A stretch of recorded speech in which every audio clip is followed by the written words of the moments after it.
এতিয়াও কপি আছে বিজেপিৰ বৰঘৰ ৰাজেন গোহাঁয়ে অনা ভূমিকম্পৰ জোকাৰণিত স্তম্ভিত বাজপেয়ী ভৱন কিং কৰ্তব্য বিমূঢ় বিজেপি নেতৃত্ব শুকুৰবাৰে নগাঁৱৰ প্ৰাক্তন বিজেপি সাংসদ দলটোৰ প্ৰাক্তন সভাপতি প্ৰাক্তন কেন্দ্ৰীয় মন্ত্ৰী ৰাজেন গোহাঁয়ে দ্বিতীয় পৰ্যায়ৰ নিৰ্বাচনৰ ভোটগ্ৰহণৰ দিনটোৰ স্পৰ্শকাতৰ সময়খিনিত কৰা মন্তব্যটো আকৌ এবাৰ শুনাই লৈছো নিৰ্ধাৰণ কৰোঁতে এইটো ৱাকঅভাৰ দি থোৱা আছে তথাপি আমাৰ নেতৃত্ব চেষ্টা কৰিছে বুথ বিভাজনৰ মাধ্যমেৰে যদি পাৰোঁ এইটো জিকাই আনিবলৈ এইটো যেতিয়া ডিলিমিটেশ্যন হৈছে তেতিয়া ৱাকঅভাৰ দিছে যদি AIUDF ভোট ভাঙিব নোৱাৰে তেতিয়াহ'লে এইটো চিট আমি কেতিয়াও জিকিব নোৱাৰোঁ যিটো সংসদীয় সমষ্টিক লৈ বিজেপি বাৰুকৈয়ে ভীতিগ্ৰস্ত হৈ আছিল সেই নগাঁও সমষ্টিৰ ভোটগ্ৰহণৰ দিনটোত দলটোৰ জ্যেষ্ঠ নেতাগৰাকীয়ে কৰা এই মন্তব্যই বহু ৰিক্টাৰ স্কেলত আনিছিল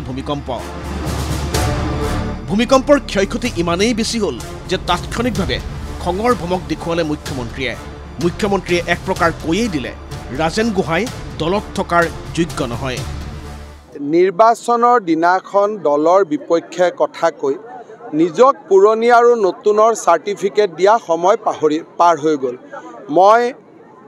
আশা কৰিম যে আমাৰ দলৰ ৰাজ্যিক সভাপতিয়ে এই ক্ষেত্ৰত ৰাজেন গোহাঁই ডাঙৰীয়াৰ বক্তব্য তেওঁ ৰাষ্ট্ৰীয় অধ্যক্ষলৈকে প্ৰেৰণ কৰিব আৰু ৰাষ্ট্ৰীয় অধ্যক্ষই যথোচিত সিদ্ধান্ত ল'ব যি ব্যক্তিয়ে নিৰ্বাচনৰ দিনা ৰাতিপুৱা মোদীজীৰ বিৰুদ্ধে কথা ক'ব পাৰে তেওঁ দলত থকা উচিত নে অনুচিত নিশ্চয় সেই সিদ্ধান্তটো আমাৰ দলে ল'ব পাৰে আৰু আমাৰ দল ইমানেই শক্তিশালী যে সিদ্ধান্ত লোৱাত আমাৰ কোনো অসুবিধা নহয় সমষ্টি পুনৰ নিৰ্ধাৰণৰ পাছত ৰাজেন গোহাঁয়ে জনতা ভৱনৰ সন্মুখত মুখ্যমন্ত্ৰী ডক্টৰ হিমন্ত বিশ্ব শৰ্মাই নগাঁওখন বিজেপিৰ হাতৰ পৰা কাললৈ কংগ্ৰেছ AIUDFক এৰি দিয়া বুলি কৰা আক্ৰমণাত্মক মন্তব্যৰ সময়ত নিশ্চুপ আছিল মুখ্যমন্ত্ৰী এইবাৰ পিছে ৰাজেন গোহাঁই দলত থকা উচিত নে অনুচিত স্পষ্ট কৰি দিছে মুখ্যমন্ত্ৰীয়ে মুখ খুলিছে ৰাজ্যিক বিজেপিৰ সভাপতি ভৱেশ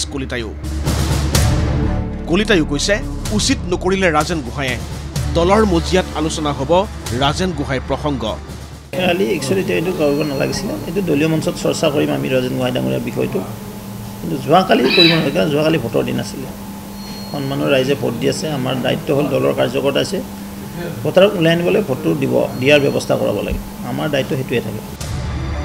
নগাঁৱত ৰাজেন গোহাঁইৰ মন্তব্যৰ বাবে বিজেপি যে ক্ষতিগ্ৰস্ত হ'ল সেয়া মুখ্যমন্ত্ৰী আৰু ৰাজ্যিক বিজেপিৰ সভাপতিৰ কথাত ওলাইও পৰিল দুদিন আগলৈকে 13খন আসন লাভ কৰিম বুলি কৈ থকা মুখ্যমন্ত্ৰীৰ মুখত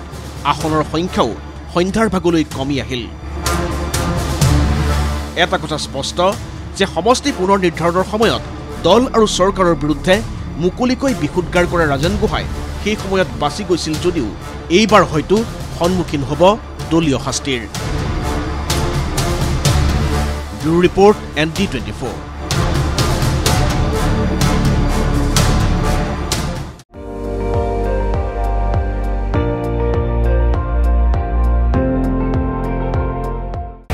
আপুনি চাই আছে ND24 সৰ্বশ্ৰেষ্ঠ নহয় সৰ্বোত্তমৰ দৌৰ